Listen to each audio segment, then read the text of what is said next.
יברכך אדוני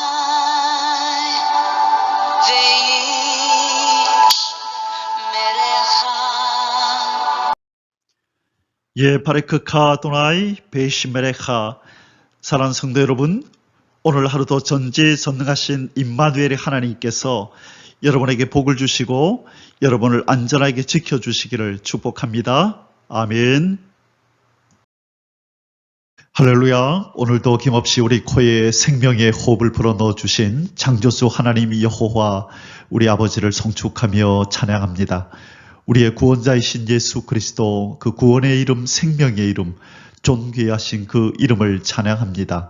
오늘도 우리 안에서 어김없이 내주하시며 아름다운 우리 하나님의 형상으로 예수 그리스도의 아름다운 성품을 우리 속에 새겨가실 성령 하나님의 그 끊임없는 역사하심을 찬양하며 영광 돌립니다. 1189 성경 장별 강해 288번째 시간입니다. 오늘은 사무엘하 21장 말씀을 함께 공부하도록 하겠습니다. 오늘 제목의 말씀은 다윗 시대의 3년간의 기근과 처형되는 사울의 후손. 자, 오늘 이 사무엘하 21장을 우리가 공부할 텐데요.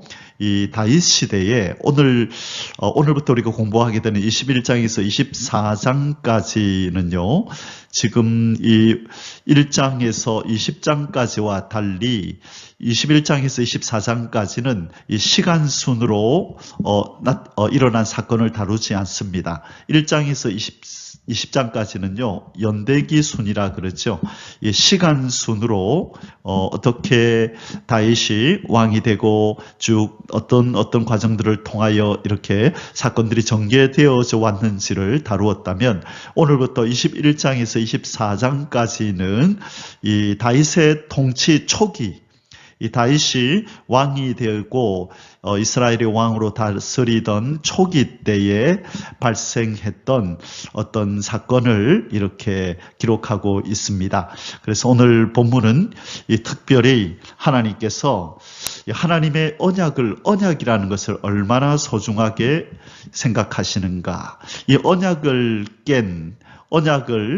파기한 이스라엘 백성들을 하나님께서 모른 채 지나가지 않으시고 언약을 파기한 이스라엘 백성에게 반드시 책임을 물으시고 그 죄에 대해서 심판을 내리시고야 만다는 것을 보여주십니다. 그래서 오늘 이제 사울의 후손들이 처형을 당하는데요. 왜 갑자기 사울의 후손들이 처형을 당하는가, 그 이유가 무엇인가라고 하는 부분을 우리가 오늘 공부하게 됩니다. 이 사건을 통하여 우리는 하나님이 도대체 어떤 분인가라고 하는 하나님을 아는 지식에 더 깊이 그렇게 들어가는 어떤 좋은 계기가 될 것입니다. 자, 그리고 이 하나님의 뜻을 알고 실행하는 일에 있어서 다윗이 어떻게 실천하는지, 이 다윗의 성품은 어떠한지 우리가 또 알게 될 것이고요. 그리고 이 일을 통하여 하나님이 우리에게 주시는 영적 교훈은 무엇인지 또한 아울러 우리가 공부하게 될 것입니다. 자, 그리고 이제 오늘 21장의 뒷부분에는요, 이 사건과 아울러서 이 블레셋이라고 하는 이 이스라엘의 적을 물리친 이스라엘의 영웅들의 이야기가 간략하게 등장을 합니다. 그래서 오늘 우리 다윗 시대에 있었던 3년간의 기근 사건과 처형되는 사울의 후손 이야기, 그리고 블레셋을 무찌른 이스라엘의 장군들에 대한 이야기를 함께 살펴보도록 하겠습니다. 자, 이제 오늘 21장 이제 들어갈 차례죠. 자, 그래서 이제 24장을 향하여 달려가고 있습니다. 이제 끝이 얼마 남지 않았는데요. 지금까지 열심히 우리 공부했으니 유종의 미를 거둘 수 있도록 끝까지 최선을 다할 수 있길 바랍니다. 오늘 21장의 주된 내용들은 아래와 같습니다. 이 기브온 사람들이 사울의 후손 7명을 죽이는 것을 다윗에게 요청합니다. 느닷없이 이스라엘 땅에 3년 동안이나 기근이 임하게 되는데 하나님 앞에 기도하고 다윗이 왜 하나님 이런 일이 있습니까? 기도할 때에 하나님 그 이유를 말씀해 주시고 그리고 그것을 해결할 수 있는 방법도 이렇게 알게 되는데요. 이것을 다윗이 알고 어떻게 이 문제를 해결하게 되는지 그것을 다루고 있습니다. 다윗이 사울의 후손 7명을 넘겨주자 기브온 사람들이 나무에 매달아 그렇게 사형을 시키는 그런 장면이 나오고요. 블레셋과의 전쟁에서 다윗의 장군들이 이 블레셋의 거인들을 이렇게 죽이는 이런 영웅담이 나오게 됩니다. 자, 그래서 다윗 주변에 얼마나 용맹스러운 장군들이 있었는지, 다윗은 얼마나 행복한 사람이었는지를 다루고 있습니다. 이 모든 것이 하나님의 은혜이지요. 하나님 앞에 그 마음에 합한 자로 살 때에 하나님은 사람도 붙여주시고 환경도 그렇게 만드셔서 이 하나님의 마음에 합한 자의 삶 속에서 아름답게 역사하도록 합력하여 선을 이루도록 그렇게 하여 주시는 선하신 하나님을 우리가 알게 됩니다. 자, 우리 이제 본문 속으로 한번 이제 들어가 보겠습니다. 사무엘하 21장의 주제 구절은 1절입니다. 다윗의 시대에 해를 거듭하여 3년 기근이 있으므로 다윗이 여호와 앞에 간구하매 여호와께서 이르시되 이는 사울과 피를 흘린 그의 집으로 말미암음이니 그가 기브온 사람을 죽였음이니라 하시니라. 자, 지금 이 다윗의 시대에, 이 다윗 통치 초기 시대에 있었던 사건을 지금 다루고 있습니다.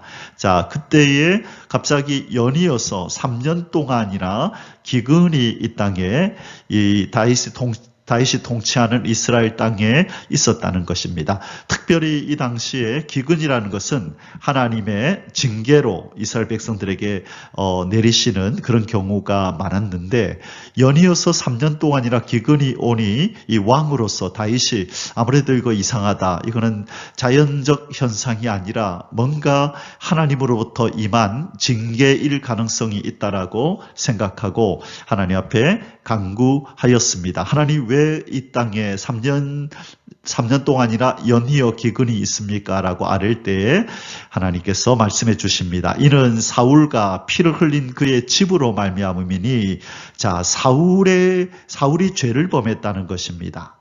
도대체 이 사울의 죄는 뭐냐면 그가 기브온 사람을 죽였습니다. 기브온 사람을 죽였답니다. 살인죄입니다.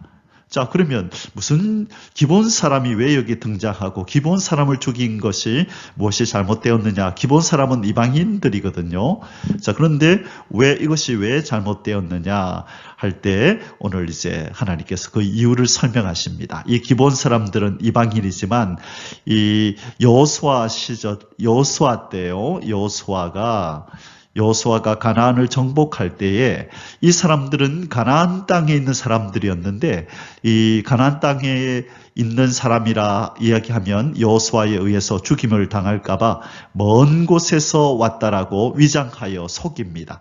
그런데 여호수아는 하나님 앞에 여쭤보지도 않고 이 사람들을 여호와 하나님의 이름으로 살려줍니다. 이 화친 조약을 맺고 너희들은 죽지 아니하리라 그러면서 이제 물 깃는 자, 나무 패는 자를 삼아서 이스라엘 사람들과 함께 살게 해 주었지요. 여호수아가 속은 것입니다. 뒤늦게 그 속은 것을 알았지만 이미 여호와 하나님의 이름으로 언약을 맺었기 때문에 이들을 처단할 수가 없었던 것이죠. 그랬는데 바로 이 사울이 왕이 되고 나서 이 어떤 연유에서 이 사람들을 죽였는지는 모르지만 오늘 성경 하나님께서는 이 사울 왕이 기브온 사람을 죽였다. 내 이름으로 언약이 맺어진 이 사람들을 죽였다. 그래서 이 죄값으로 너희 이스라엘 땅에 3년 동안 기근이 온 것이다. 그렇게 말씀하시는 겁니다. 자, 우리가 본문 속에 들어가서 이 부분을 좀 더 자세히 살펴볼 텐데요. 오늘 주제는 바로 이것입니다. 하나님의 언약을 하나님의 이름으로 언약한 것을 깰 때에 반드시 하나님은 그것을 죄로 여기시고 그 책임을 물으신다는 것. 이것은 우리 하나님과 우리 인간들 사이에 하나님이 우리 인간들 사이에 이 인간을 대하시는, 이 죄인을 대하시는 이런 방법과 동일합니다. 그래서 오늘 이 21장에서는요, 옛날에 에덴 동산에서 있었던 이 아담의 이야기도 등장을 할 것이고요. 그 다음에 또 아간이라는 사람도 등장을 할 것이고, 그리고 예수 그리스도와 이 사건이 어떤 연관성이 있는지도 오늘 자세히 좀 살펴보게 될 것입니다. 오늘 사무엘하 21장의 소주제들은 아래와 같습니다. 첫 번째 1절에서 9절까지는요. 다윗 시대의 3년간의 기근과 기브온인들의 사울 후손 처형 사건 추가 기록. 자, 다윗 왕 초기 시대에 통치 초기에 왜 3년간의 기근이 있었는지 그 내용을 다루게 되고요. 두 번째, 사울가의 처형자들을 위한 리스바의 정성과 다윗의 배려. 자, 여기서 이제 사울가의 후손 7명이 이제 죽임을 당하는데요. 그때 사울의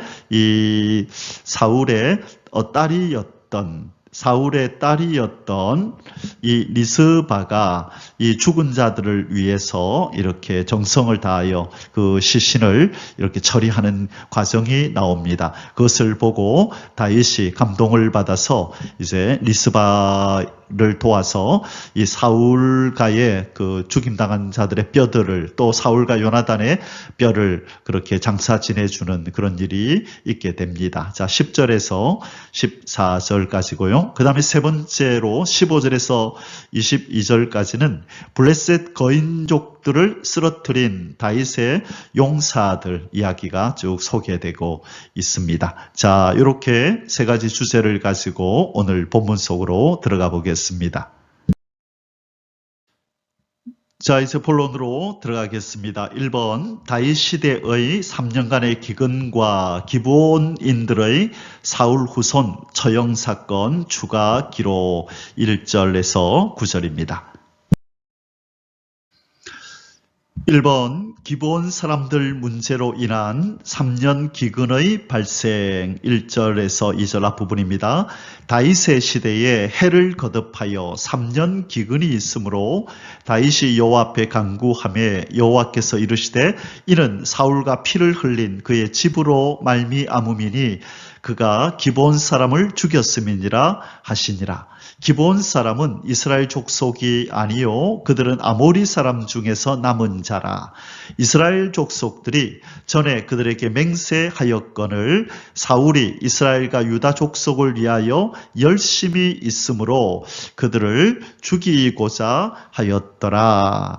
자, 오늘 이제 이 하나님이 다스리시는 이 영광스러운 이스라엘 땅, 이 하나님의 마음에 합한 자 다윗이 다스리는 이 이스라엘 땅에 기근이 찾아왔습니다. 그것도 1년도 아니고 이 3년씩이나 계속되는 기근이었던 거죠. 이 한 해만 추수를 못해도, 흉년이 와서 추수를 못해도 다음 해에 궁핍하게 되는 법인데 3년이나 계속되었으니 이스라엘 백성들이 얼마나 이 굶주림으로 극심한 고통을 겪었겠습니까? 다윗은 이 문제가 이 단순한 자연 현상의 문제가 아님을 이제 눈치채고 하나님의 심판임을 깨닫게 되었습니다. 그래서 이 하나님 앞에 왜 이런 일이 있는지 간구하기에 이르릅니다. 좀 1년 또 2년은 그냥 자연스러운 그냥 기근이겠지라고 생각했지만 3년 동안이나 이어지니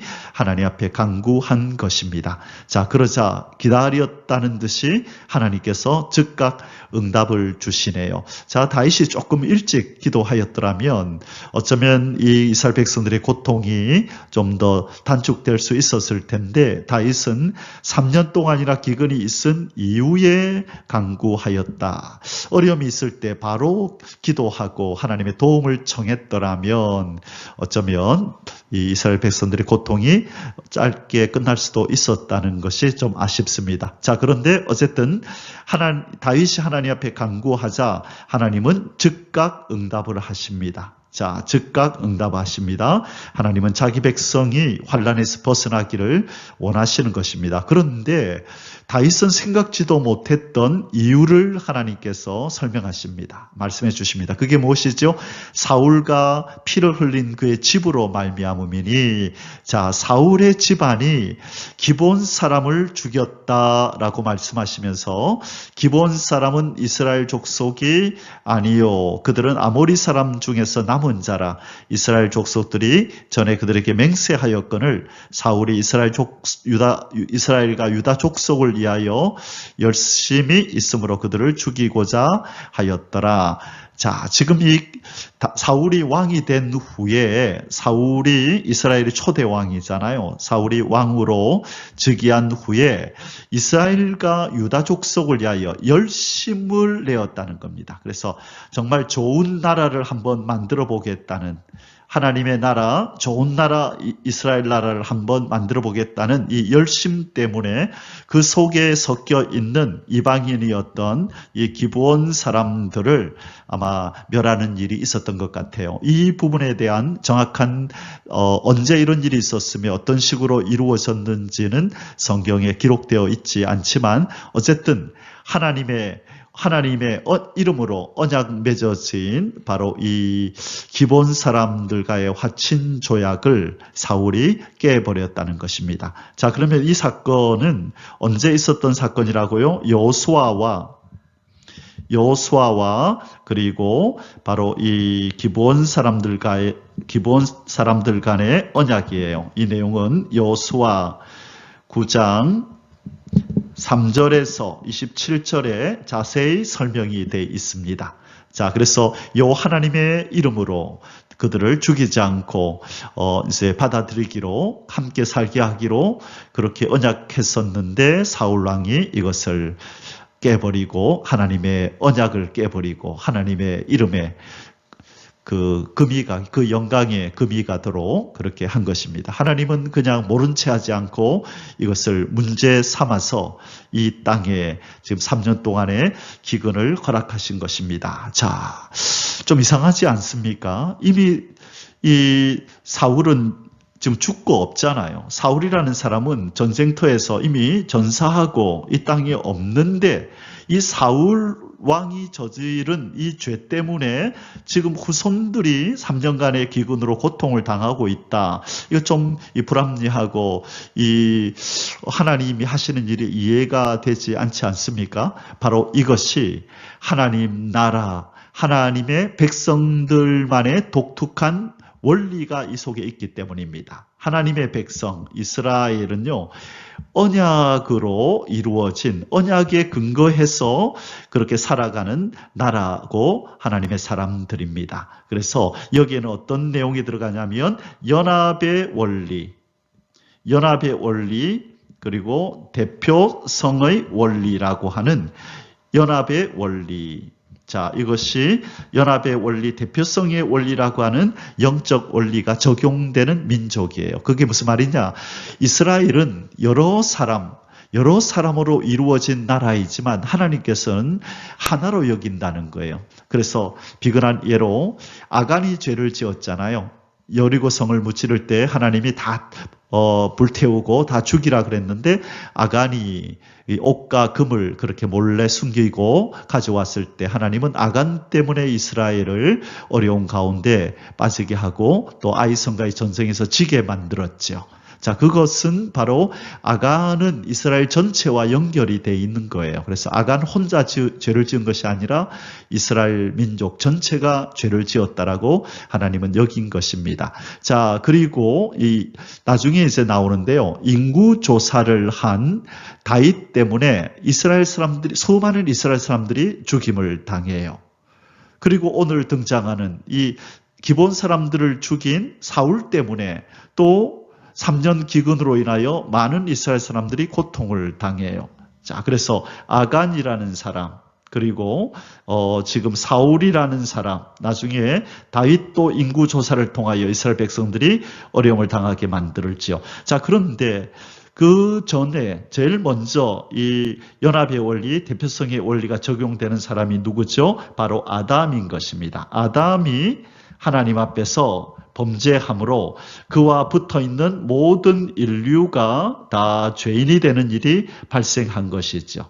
자, 이 대표성의 원리, 연합의 원리가 동일하게 마지막 때도 우리에게 적용이 되는데 바로 예수 그리스도, 이분의 순종함으로 말미암아 이분에게 나아오는 모든 죄인들이 예수 그리스도의 십자가와 연결이 되고 이분의 율법을 다 지켜 행하시는 그 의로운 삶과 연결이 되어서 죄인임에도 불구하고 이 마지막 아담이신 예수님과 연결되었다는 것 때문에 우리가 의인이 되고 우리가 구원을 받는 일이 발생한 것입니다. 자, 그래서 이에 대하여 자세히 설명하고 있는 성경 구절이 바로 로마서 5장 12절에서 21절까지 말씀입니다. 여러분 성경을 펴시고 이 내용을 한번 보시기 바랍니다. 너무나 중요한 내용을 담고 있습니다. 자, 성경을 펴셨으면 우리 같이 한번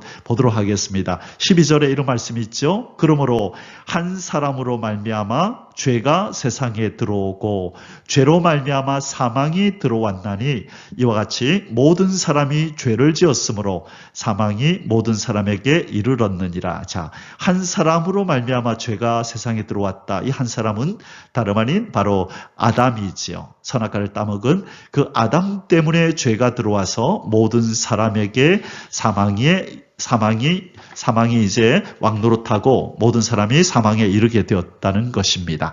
자, 그리고 14절을 한번 보시면 그러나 아담으로부터 모세까지 아담의 범죄와 같은 죄를 짓지 아니한 사람들까지도 사망이 왕노릇하였나니 아담은 오실 자의 모형이라. 자, 죄는 아담이 지었는데 이 죄를 짓지 아니한 그 후손들까지도 다 이 사망이 찾아와서 죽게 되었다는 것을 말씀합니다. 그런데 14절에 바로 이 첫째 아담은 장차 오실 예수 그리스도의 그림자요 모형이라고 말씀합니다.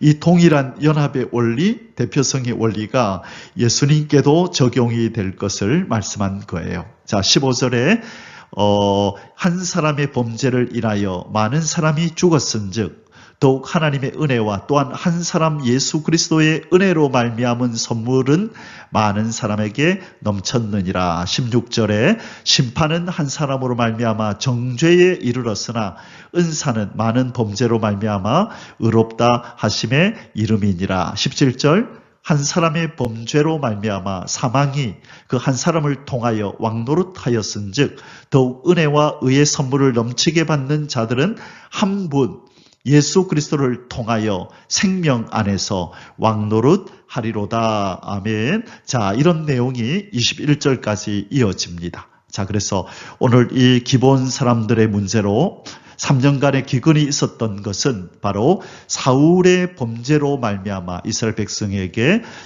그 죄가, 그 징계가 임한 것인데 이것을 연합의 원리, 대표성의 원리라 그렇게 부른다고 말씀드렸습니다. 자, 그것이 나타나는 사건들이 어떤 사건이라고요? 아간 사건, 그리고 오늘 본문에 나오는 사울 사건, 나중에 이제 24장에 나오게 될 다윗의 인구조사 사건, 그리고 제일 먼저 있었던 것이 아담의 선악과 따먹는 사건, 그리고 오늘날 우리에게 적용되는 예수 그리스도를 통하여 우리가 이 예수님과 연합되어서 구원에 이르는, 영생에 이르는 그 은혜를 받은 것, 이 사건들이 바로 대표성의 원리, 연합의 원리에 해당되는 사건들입니다. 이번 기근 문제를 해결하기 위한 다윗과 기브온 사람들과의 타협. 자, 이 2절 뒷부분부터 6절까지입니다. 이제 하나님께 기도하고 왜 이 3년간의 기근이 왔는지 그 원인을 파악해낸 다윗은 그 당사자인 기브온 사람들을 찾아갑니다. 자, 그래서 이 사울 왕이 너희들에게 저지른 그 죄를 어떻게 하면 용서할 수 있겠느냐라고 그들에게 묻고 또 그들의 답을 듣게 되는데요. 한번 보겠습니다. 이에 왕이 기브온 사람들을 불러 그들에게 물으니라. 다윗이 그들에게 묻되 내가 너희를 위하여 어떻게 하랴? 내가 어떻게 속죄하여야 너희가 여호와의 기업을 위하여 복을 빌겠느냐? 어떻게 해야 너희들의 원통한 사정이 풀어지겠느냐? 그 말이죠.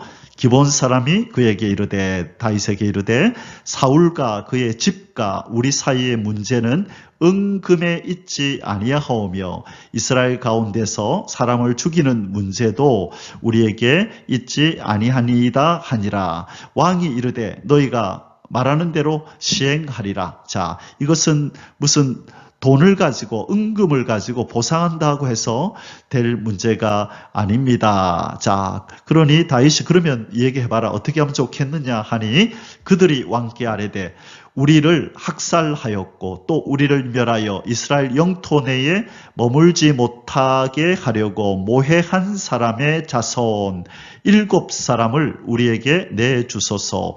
여호와께서 택하신 사울의 고을 기브아에서 우리가 그들을 여호와 앞에서 목매어 달겠나이다 하니 왕이 이르되 내가 내주리라 하니라. 자, 지금 사울의 고을이 기브아였었지요. 사울이 사는 고을 기브아에서 사울의 자손 7명을 목매어 달겠나이다. 7명을 목매어 달면 우리의 이 원한이 풀어지겠습니다 하니 왕이 오케이, 그럼 알겠다. 내가 그대로 하겠다.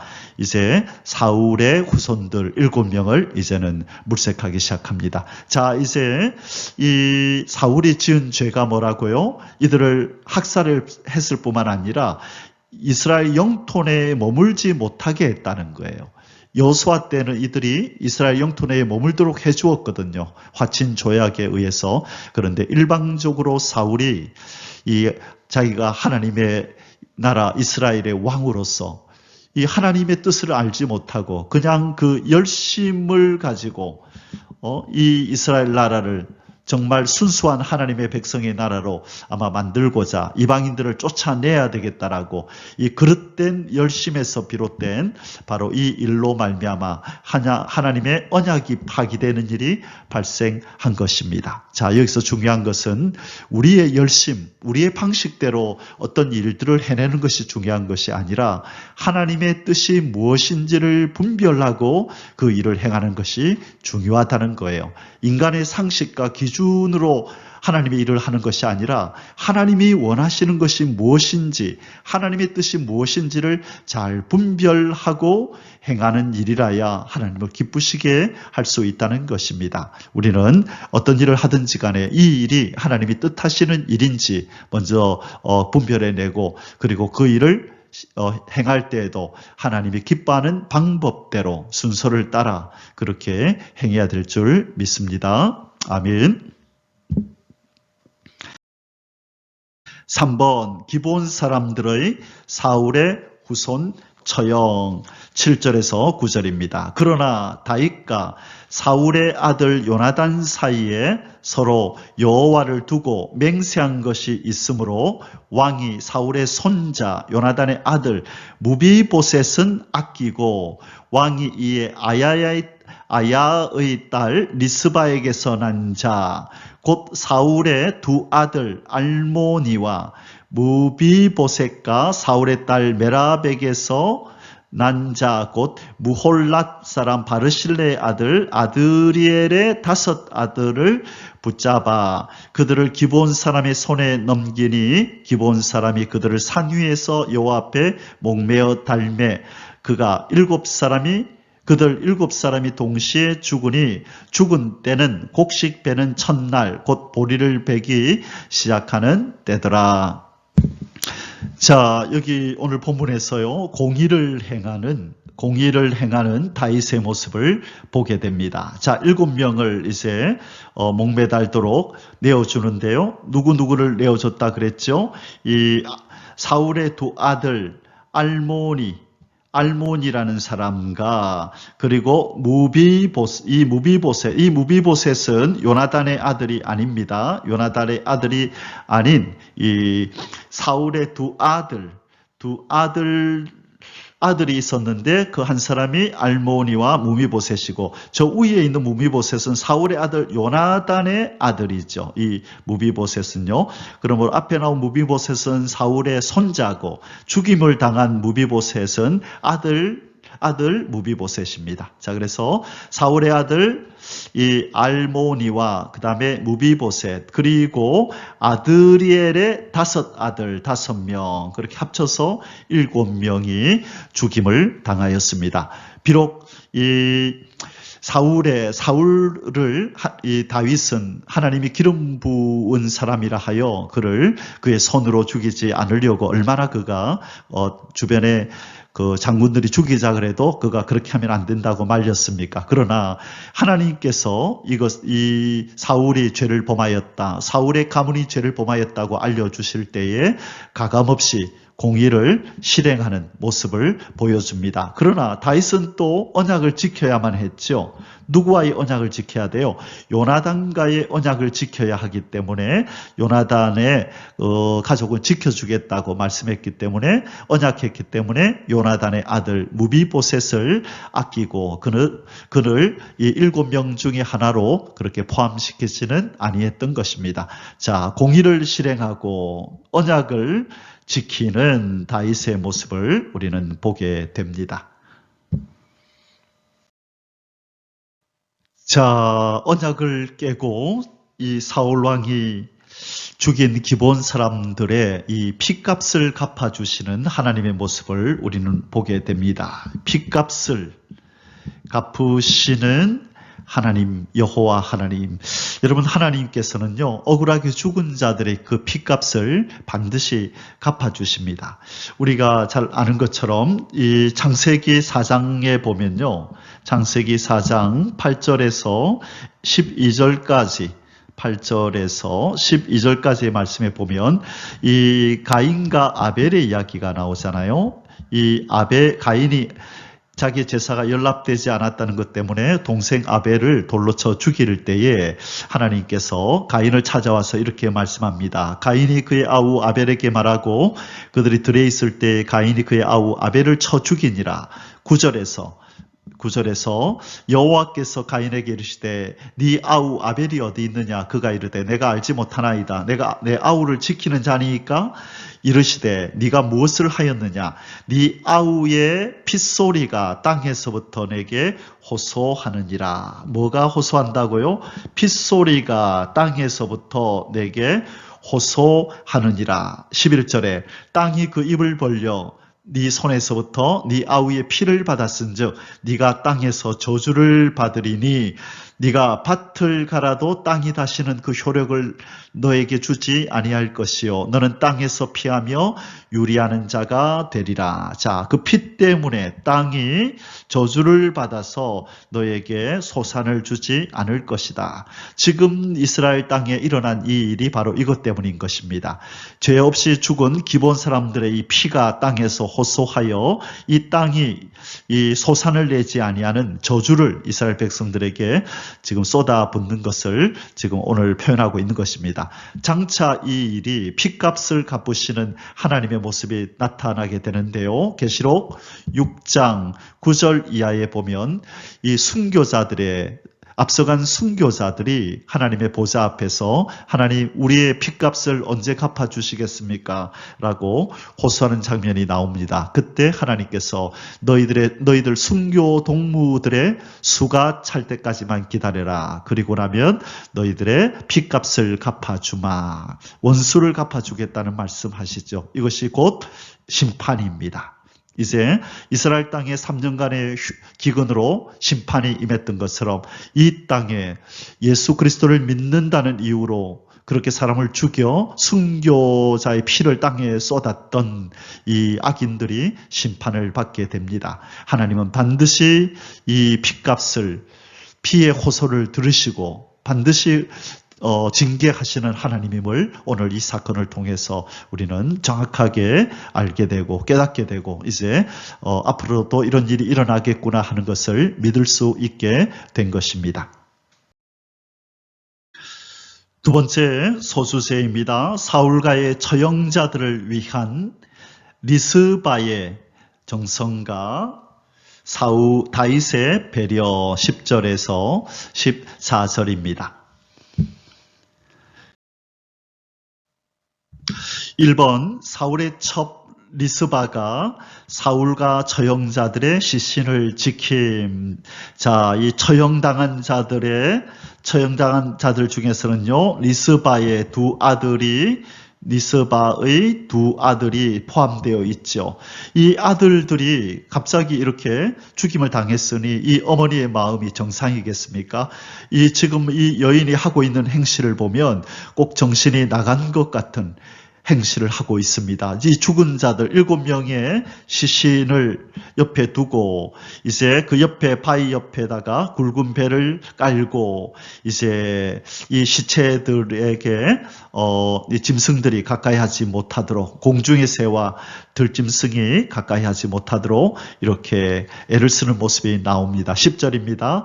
아야의 딸 리스바가 굵은 배를 가져다가 자기를 위하여 바위 위에 펴고 곡식 베기 시작할 때부터 하늘에서 비가 시체에 쏟아지기까지 그 시체에 낮에는 공중의 새가 앉지 못하게 하고 밤에는 들짐승이 범하지 못하게 한지라.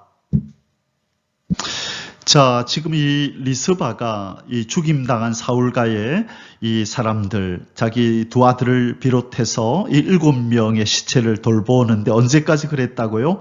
피가 시체에 쏟아지기까지. 그래서 신학자들은 이것을 해석할 때에 두 가지 정도로 해석하는데요. 이제 건기가 지나고 우기가 찾아와서 비가 내릴 때까지를 의미한다라고 여기는 사람도 있고요. 그렇게 주장한 사람도 있고요. 그 다음에 두 번째는 그것이 아니라 하나님의 징계로 지금 비가 오지 않고 있는데 이 7명이 이제 처형당함으로 말미암아 하나님께서 이 징계를 푸시고 이제 비를 내려주셨다. 그래서 그 하나님의 징계가 끝이 나고 비가 내릴 때까지 이 여인이 이 시체를 이렇게 지키고 있은 것이다 라고 해석을 합니다. 그래서 첫 번째 것보다는 두 번째 것, 그래서 하나님의 징계가 끝나고 이 7명이 처형당한 이후에 얼마 안 있어서 하늘에서 비가 내릴 때까지 이렇게 여인이 이 시신을 지켰다, 그렇게 봅니다. 자, 이것이 얼마 후에 비가 내렸는지는 알 수 없지만 지금 주변 사람들과 또 특별히 다윗이 바로 이 여인의 이 행동을 보고 마음의 감동을 받아서 이 시신들, 또 다윗과 사울과 요나단의 뼈뿐만 아니라 이 7명의 이 시신들의 뼈를 그렇게 이렇게 모아서 이들이 편안하게 장사를 지내주는 그런 일을 하게 됩니다. 자, 그래서 오늘 이 리스바가 이렇게 보여준 이 정성에 다윗이 감동을 받아서 이제 행하는 장면이 다음에 나옵니다. 2번 사울가에 대한 다윗의 배려 11절에서 14절 앞부분까지입니다. 이에 아야의 딸 사울의 첩 리스바가 행한 일이 다윗에게 알려지매 다윗이 가서 사울의 뼈와 그의 아들 요나단의 뼈를 길랏 야베스 사람에게서 가져가니. 자, 길랏 야베스 사람들이 이 사울에게 고마움을 표현해서 이들을 장사 지냈다 그랬었죠.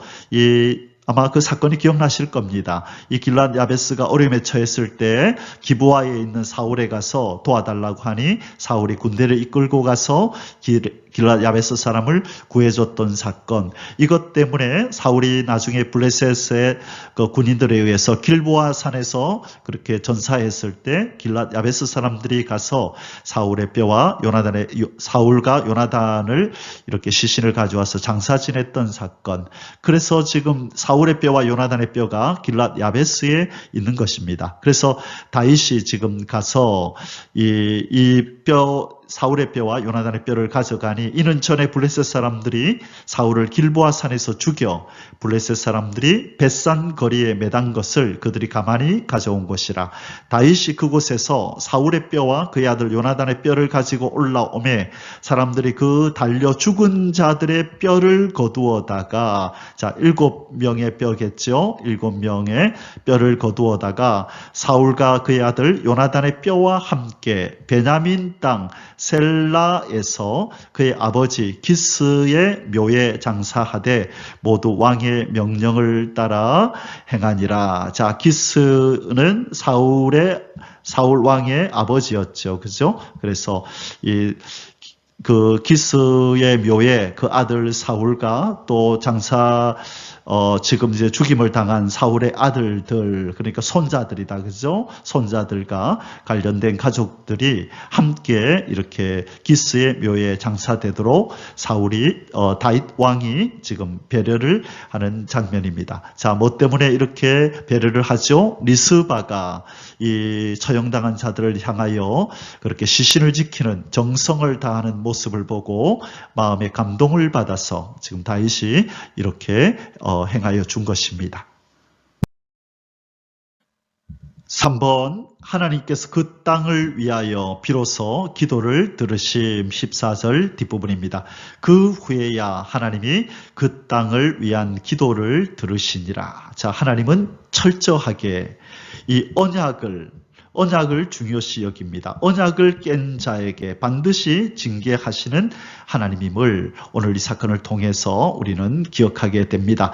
바로 언약을 깬 이 아담의 후손, 아담과 그의 후손들에게 반드시 하나님은 이 심판하시게 되는데 그 심판은 죄 싹은 사망인 것입니다. 그러므로 예수 그리스도를 통한 그 용서를 받지 아니하면, 주님의 보혈을 통하여 그 죄가 씻기지 아니하면 우리는 반드시 그 죄값으로 심판을 당하고 사망에 이르러서 영원한 지옥에서 고통하며 살 수밖에 없는 인생임을 기억하고, 이 언약을, 깨어진 언약을 회복하러 오신 예수 그리스도, 그래서 우리의 죄를 그 피로 씻으셨을 뿐만 아니라 이제 하나님의 법을 지켜야 하는 그 율법의 요구를 우리 예수님이 그 법을 다 지켜서 의를 획득함으로 우리에게 입혀주셔서 우리가 다시 언약의 백성이 될 수 있도록 만들어주신 것입니다. 우리는 이 주 예수 그리스도를 소중히 여기고 그분이 우리에게 행하여 주신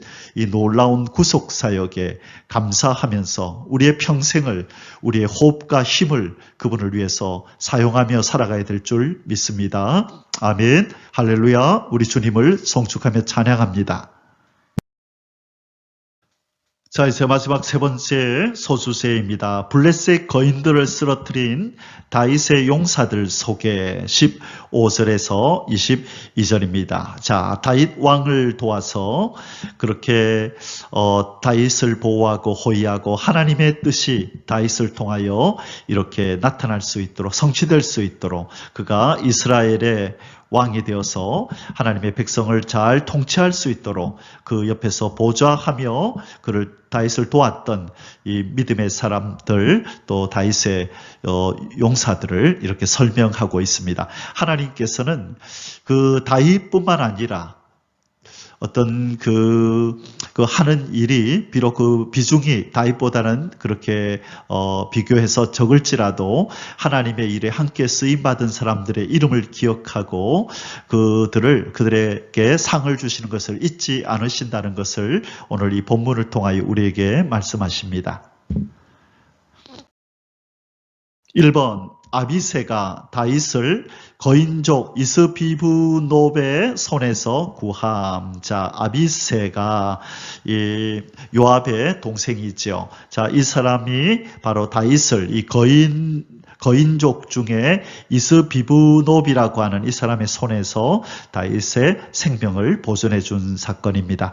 15절에서 17절, 블레셋 사람이 다시 이스라엘을 치거늘 다윗이 그의 부하들과 함께 내려가서 블레셋 사람과 싸우더니 다윗이 피곤하며 거인족의 아들 중에 무게가 300세겔 되는 놋창을 들고 새 칼을 찬 이스비브노비 다윗을 죽이려 하므로 하므로 스루야의 아들 아비새가 다윗을 도와 그 블레셋 사람들을 쳐 죽이니 그때에 다윗의 추종자들이 그에게 맹세하여 이르되 왕은 다시 우리와 함께 전장에 나가지 마옵소서 이스라엘의 등불이 꺼지지 말게 하옵소서 하니라.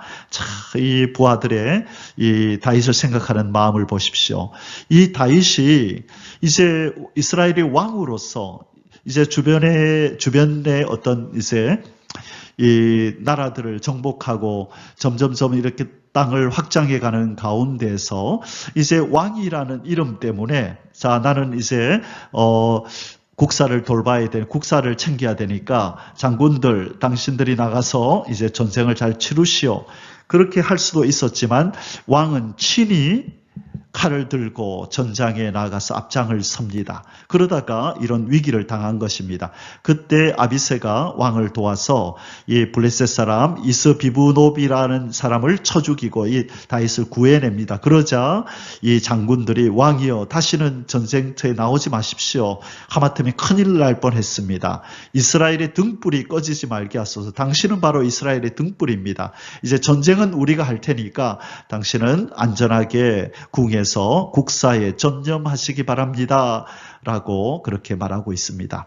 자, 친히 칼을 들고 전장에 나가는 다윗의 행동도 참 아름답지만 이 다윗을 생각해서 전장터에 나오지 말라고 다윗을 위하는 이 장군들의 이 태도도 참 아름답습니다.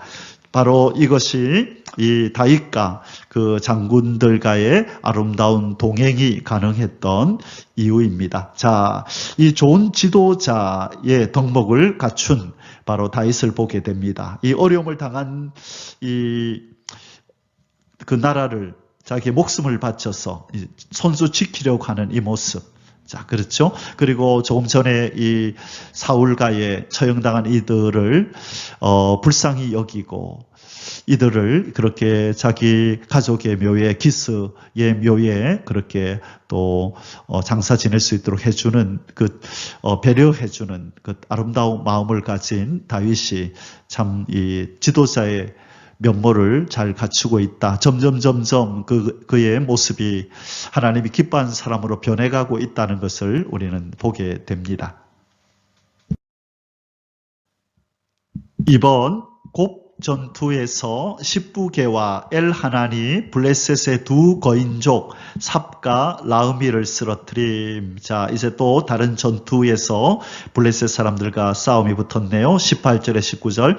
그 후에 다시 블레셋 사람과 곱에서 전쟁할 때에 후사 사람 십부개는 거인족의 아들 중에 삽을 쳐 죽였고 또다시 블레셋 사람과 곱에서 전쟁할 때에 베들레헴 사람 야레오르김의 아들 에라나는 가드 골리앗의 아우 라흐미를 죽였는데 그 자의 창자루는 배틀채 같았더라. 자, 이전에 다윗이 죽였던 골리앗의 동생 라흐미가 이제 다시 이스라엘을 공격해 왔는데 그도 이렇게 에라난이라는 사람에 의해서 죽임을 당했다라고 말씀하고 있습니다. 자, 가는 곳곳마다 승리를 거두는 다윗과 다윗의 부하들입니다. 하나님이 함께할 때 승리는 그들의 것이죠.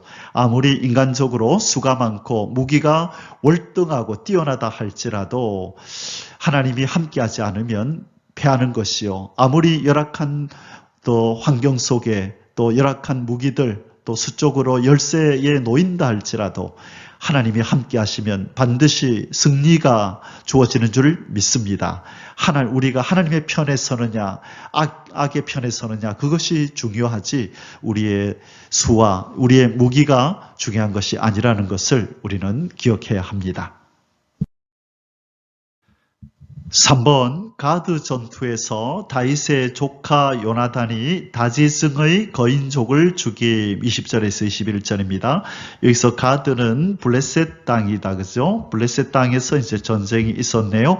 여기서 다윗의 조카인 요나단이 다지승, 자, 손가락이 여러 개인 손가락이 많은, 그래서 우리는 5개의 손가락이 있는데요. 이 다지증을 가지고 있는 이 거인족은 6개의 손가락을 가지고 있는 이 특별한 사람들이었어요. 자, 한번 보겠습니다. 또 가드에서 전쟁할 때에 그곳에 키가 큰 자 하나는 손가락과 발가락이 각기 6개씩 모두 24개가 있는데 그도 거인족의 소생이라. 자, 특별한 사람이다. 그죠? 그래서 손가락, 발가락이 각각 6개씩. 그래서 총 4, 6, 24, 24개, 그러니까 12개의 손가락과 12개의 발가락을 가지고 있는 이 거인을 이겼다는 것이죠. 자, 그가 이스라엘 사람을 능욕함으로 다윗의 형 삼마의 아들 요나단이 그를 죽이니라. 자, 요나단은 그러니까 형의 아들이네요. 조카인 이 요나단이 이 사람을 죽였더라. 자, 지금 다윗 옆에는 많은 훌륭한 군인들이 있네요. 이 거인들도 그렇게 쉽게 제압해버리는 아주 용맹하고 또 아주 또 능력이 있는 또 힘이 센 싸움에 능한 이런 사람들이 다윗을 호위하고 있습니다. 4번 이상 4명의 블레셋 사람은 모두 가드의 거인족으로 다윗과 그 부하들의 손에 의해 죽임을 당하였습니다. 22절 이 4사람 가드의 거인족의 소생이 다윗의 손과 그의 부하들의 손에 다 넘어졌더라. 자, 하나님께서는 이 4사람의 이름을 기억하십니다. 이름을 기억해 주십니다. 그리고 이들에게 아마 상급도 주셨을 것입니다. 하나님께서는 하나님을 위하여 또 하나님의 종을 위하여 돕고 그렇게 또 보호하고 힘을 보태어주는 이 사람들의 이 이름을 기억합니다. 하나님의 나라를 위해서 애쓰고 힘쓰는 하나님의 사람들을 기억한다는 것입니다. 자, 그래서 우리도 우리의 이름도 우리 하나님의 나라의 그 건설을 위해서 하나님 나라의 완성을 위해서 힘쓰는 우리들도 그렇게 하나님이 기억해 주실 줄 믿습니다. 자, 우리 고린도전서 15장 58절에 보면 이런 말씀이 있죠. 자, 지금 이 부활장 마지막 절에서요, 사도 바울은 이렇게 이야기합니다. 그러므로 내 사랑하는 형제들아 견실하며 흔들리지 말고 항상 주의 일에 더욱 힘쓰는 자들이 되라. 이는 너희 수고가 주 안에서 헛되지 않은 줄을 알미니라. 자, 아멘. 우리가 하나님 나라를 위하여 수고하고 애쓸 때 결코 우리의 수고와 이 애씀이 헛되이 돌아가지 아니하고 반드시 상을 주시는 하나님께서 기억하시고 상을 주신다는 것, 그것을 이 삼층천에 갔다 온 이 사도 바울은 두 눈으로 목격하고 그것을 이 성도들에게 상기시키고 명심하라고 그렇게 말하고 있는 장면입니다. 우리도 우리에게 주어진 이 인생길에서 최선을 다하여 우리 하나님과 우리 또 주님과 또 성령님의 도구로서 하나님의 나라를 이루는 일에 최선을 다하고 쓰임받는 그런 하나님의 사람들이 되시기를 주님의 이름으로 축복합니다. 아멘. 사랑하는 성도 여러분, 이제 오늘 사무엘하 21장의 결론을 맺을 시간입니다. 여호와의 이름으로 맹세함의 중요성. 사울 왕의 그릇된 열심이 언약을 파기한 무서운 결과가 오늘 기근으로 3년간의 기근으로 나타났죠. 이 사울 왕은 이 그릇된 열심으로 이 여호수아가 하나님의 이름으로 기브온 사람들과 맺은 언약을 파기했다 그랬어요. 그래서 우리의 열심히 자칫 하나님의 언약을 파기하는 하나님의 일을 방해하는 일이 일어나지 않도록 우리는 열심히 하는 것이 아니라 하나님의 뜻을 따라 행할 수 있도록 노력해야 하는 것입니다. 우리의 열심만으로 되는 것이 아닙니다. 하나님이 이것을 기뻐하시는가? 이 일을 하는 것을 하나님이 기뻐하시는가? 자, 이 일이 하나님의 뜻인가 묻고 또 일하는 이 방식이 하나님이 원하시는 하나님이 뜻하시는 방식인가를 물어야 되는 것이죠. 자, 그래서 다윗이 언약궤를 가지고 오는 것, 그것은 하나님의 뜻에 부합하다 할지라도 그 방식이 그 레위 지파 중에서 고앗 자손 네 사람이 어깨로 메어오는 방식을 택하여야 하는데 이 달구지로 수레를 가지고 운반하다가 낭패를 보았던 것처럼 우리는 그 일이 하나님이 뜻하는 일인가 또 그 일을 하는 방식이 하나님이 뜻하는 방식인가를 분명히 물어야 하는데 사울 왕은 이 그릇된 열심으로 하나님의 언약을 파기하는 이 일을 자행하고야 말았던 것입니다. 그러므로 하나님의 이름으로 맹세한 중요한 일을 잘못된 열심으로 이렇게 무의로 돌아가게 만들고 파기하는 일이 절대로 있어서는 안 되겠습니다. 자, 그래서 하나님께서 오늘 본문에서 왜 3년간의 기근이 있다라고 다윗이 여호와께 간구하며 알려주시나요? 사울과 피를 흘린 그의 집 때문이다. 그러면 그 원인은 무엇이냐? 바로 맹세하였건을 사울이 이스라엘과 유다 족속을 위하여 열심히 있으므로 그들을 죽이고자 하였더라. 이 잘못된 열심이죠. 하나님의 뜻에 그 방향이 맞았더라면 참 좋은 열심일 텐데 사도 바울이 바로 예수 그리스도를 믿는 자들을 죽이러 다니던 그 열심, 얼마나 열심이었습니까? 열심히 득심했지만 바로 이 사울의 열심은 예수 믿는 사람들을 죽이러 다니는 열심은 다메섹을 향하여 지금 가고 있는 이 사울은 그 열심은 하나님이 기뻐하는 열심이 아니었던 것이죠. 바로 그러므로 우리는 어떤 일을 할 때 하나님이 뜻하시는 일인가? 하나님이 뜻하시는 방법인가를 잘 헤아려서 주의 일을 하고 또 우리의 이 땅에서 삶을 살아갈 수 있기를 주님의 이름으로 축복합니다. 오늘 하루도 우리 하나님이 저와 여러분과 함께 하셔서 형통한 길로 진리의 정로로만 이끌어 주시기를 주님의 이름으로 축복하며 기도합니다. 아멘. 예바레